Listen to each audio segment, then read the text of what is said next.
퇴사를 고민하던 시점에 그녀마저 제 삶에서 사라지면 제 스스로가 아무것도 아닌 사람이 될까봐 두려웠습니다. 안녕하세요. 오늘은 전편에 이어 제 공황장애의 원인에 대해 이야기해보고자 합니다. 제게는 인생에 두 가지 목표가 있습니다.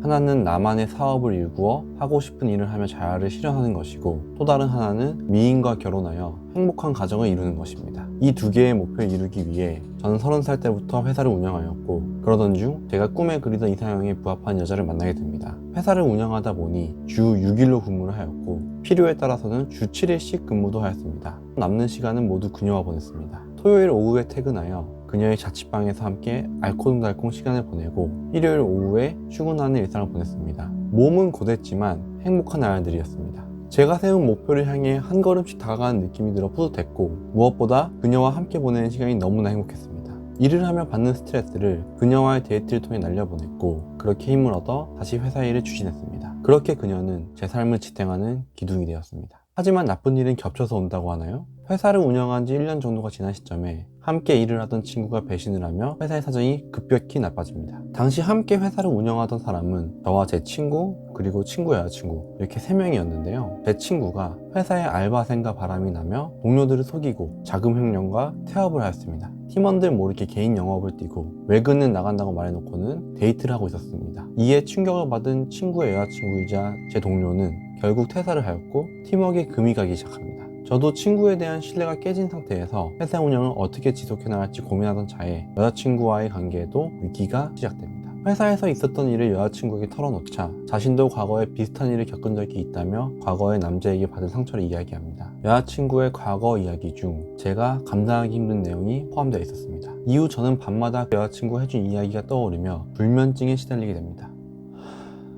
시간을 돌릴 수만 있다면 정말 그때로 돌아가 그 이야기를 꺼내지 말걸 하고 후회가 됩니다.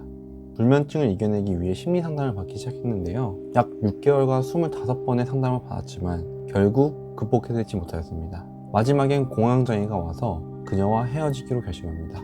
그리고 얼마 안 있어 회사도 퇴사를 하게 됩니다.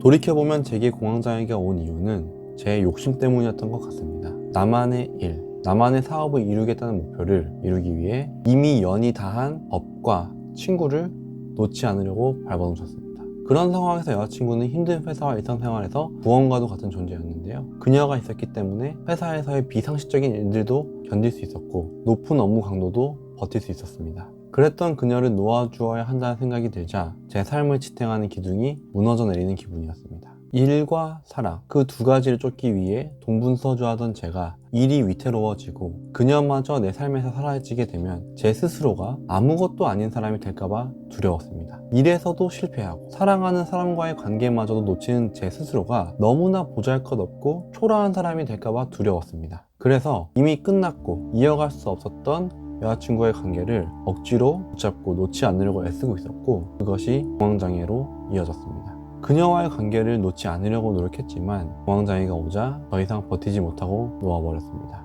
그녀와 헤어진 지 4개월이 지난 지금도 가끔씩 큰 패배감과 공허함이 찾아오는데요. 어쩌면 제가 자주 보는 유튜버 아는 변호사님께서 소개해주신 모든 일에는 때가 있다 라는 책에서 나온 것처럼 아직은 제가 이룰 때가 아니고 비우고 무너질 때인가 봅니다. 정말 힘들 때 저 책을 읽고 한동안 아직은 내가 성공할 때가 아닌가 보다 하며 스스로 마인드 컨트롤하던 게 생각납니다. 정력적으로 일하고 밤에는 운동을 하며 몸을 만들던 열정가이였던 제 과거를 떠올려보면 참 그때는 어떻게 그렇게 했나 싶습니다. 요새는 다시 그때의 모습을 찾아야지 하며 가끔씩 조바심이 나곤 하지만 아직은 좀 더 회복할 때야 라고 생각하며 스스로에게 여유를 주려고 하고 있습니다. 친한 친구는 제게 열심히 달리다 사고가 난 것이니 충분히 회복하고 다시 달리면 된다고 말해줍니다. 저도 간절히 그렇게 되길 바라고 있고 또 그렇게 될 것이라 믿습니다. 구독자 여러분들도 힘들고 어려운 일이 있다면 저희에게 털어내시고 함께 회복해 나가시면 좋겠습니다. 파이팅!